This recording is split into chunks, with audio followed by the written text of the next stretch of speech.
Welcome to History 112, Lecture 36, Origins of the Cold War.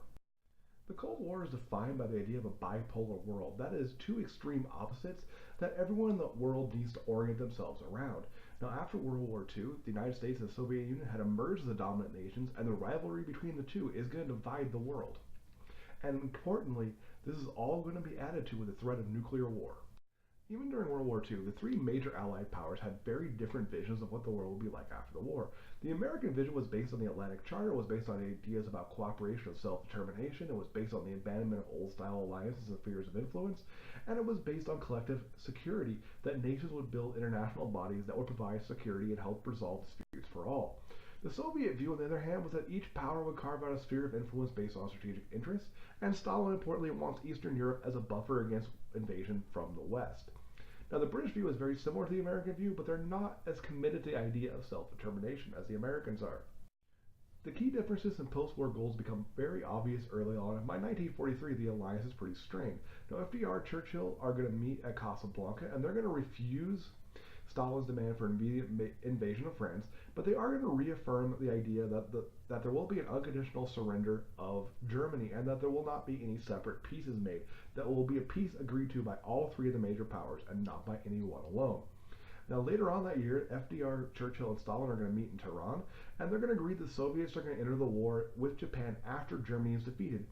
And they also agree the United States and Great Britain will go ahead and invade France within 6 months. They also agreed to move the Polish border west and transfer some territory to the Soviet Union, but they could not agree on what the post-war Polish government would be. The United States and Britain wanted to restore the pre-war government, where the Soviets wanted to install a pro-communist government in its stead. Now, shortly thereafter, there's a meeting of the Big Three in February 1945, and they're going to agree to transfer territory back to the Soviet Union that had been lost to Japan in the Russo-Japanese War of 1905, and Stalin is going to renew his pledge to enter the war as soon as Germany is defeated. They're also going to agree to the United Nations Charter, which is going to have a General Assembly of all member nations and a Security Council with some specific powers. They'll be able to carry out peacekeeping operations, international sanctions, and military action.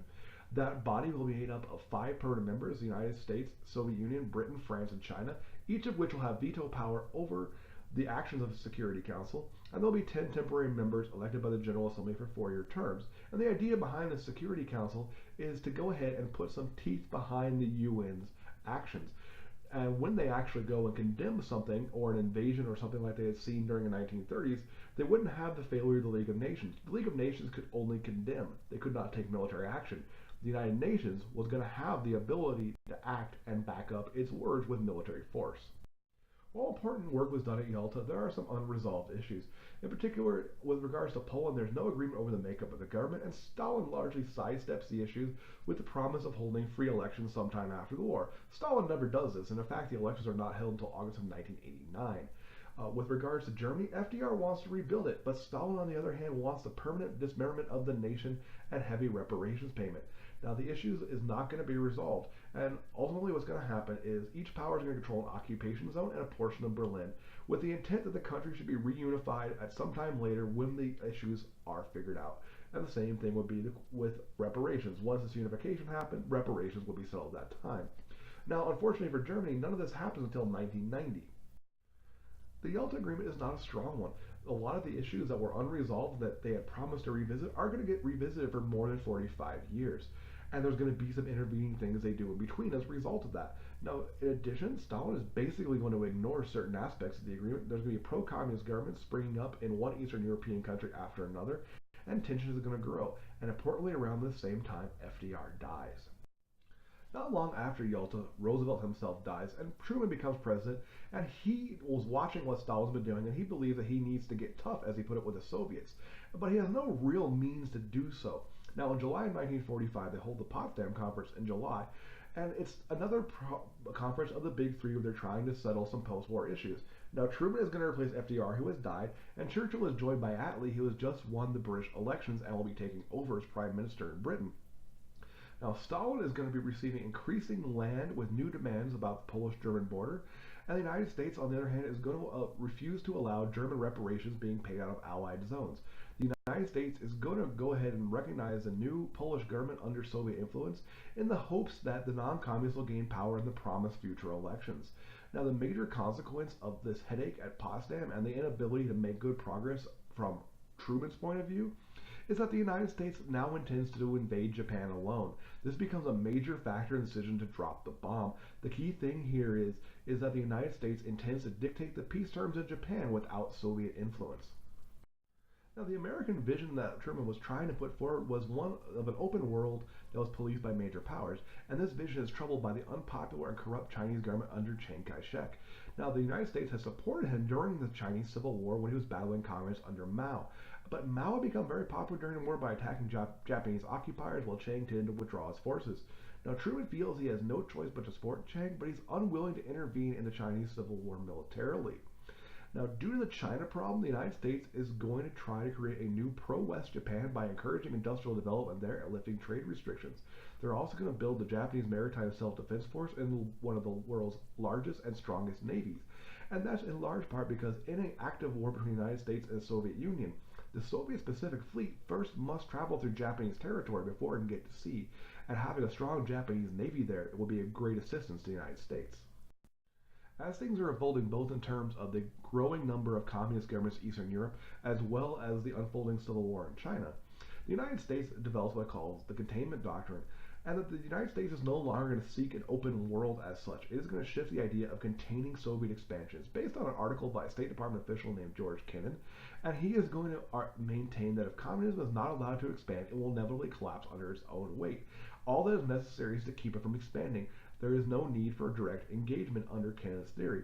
Now, Truman is going to go ahead and take that idea and expand it a little bit and develop what's called the Truman Doctrine, wherein the United States will support, as he put it, the free peoples of the world who are resisting attempted subjugation by armed minorities or outside pressures.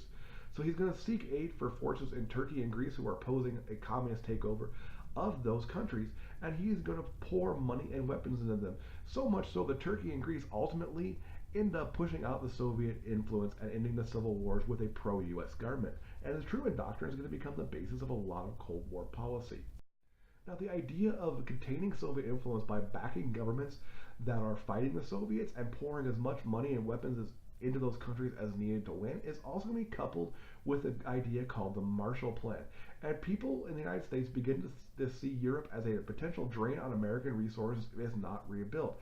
Now, Secretary of State George Marshall is going to go ahead and draft this plan to provide aid to all European nations, including the Soviet Union, if they're willing to take it. And he argues it for three reasons. Humanitarian reasons. Most of Europe is starving and unable to feed itself without major amounts of American aid. They also, once rebuilt, will create markets for U.S. goods, and it will strengthen pro-U.S. governments against communists. In other words, Marshall looks at it and says the people of Europe have to be fed.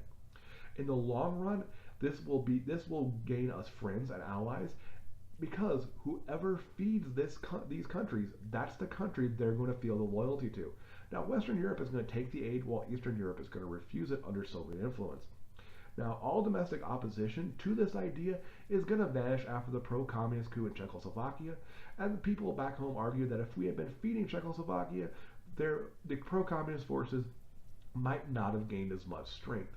Now, in 1948, we're also going to create the Economic Cooperation Administration and channel billions of dollars to economic aid throughout Europe. Here we have a quick map of where Marshall Plan money went. You can see huge amounts going to France, and also into Germany, also into England, Italy, and so on. And you can see a few neutral countries that are not even fighting the war, like Sweden and Ireland are going to go ahead and take that. But within the communist bloc in Eastern Europe, you see that with the exception of Yugoslavia, no one takes any money. And again, that's because of this influence of Stalin.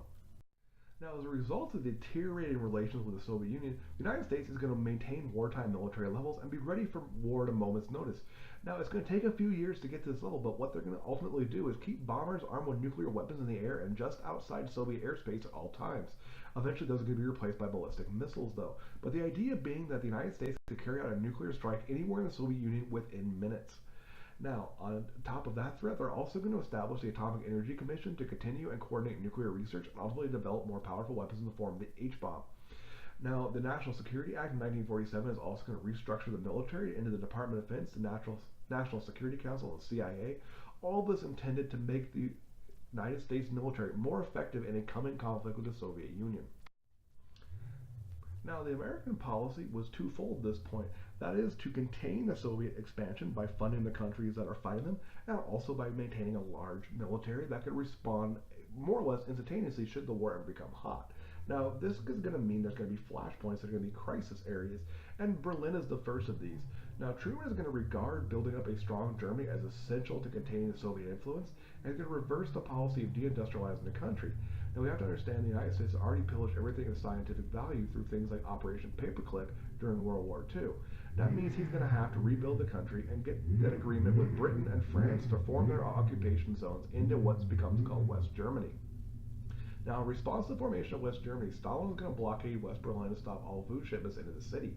And this becomes known as brinksmanship, as a Cold War era term for pushing the other side to the point of being forced to declare war or back down. Now, importantly, at this stage, when this happens, the United States is still the only country with the atom bomb. Now, Truman is going to go ahead and decide to use the Air Force to airlift supplies into West Berlin. And because of an existing agreement, there were 3 corridors where the United States was allowed to fly across what becomes East Germany with open access, and they, as long as they stay in those corridors, they're not violating any agreements. And that is going to force Stalin to back down or fire the first shot. And after 2 months, Stalin does back down. As a response is to form the Soviet zone into the country of East Germany.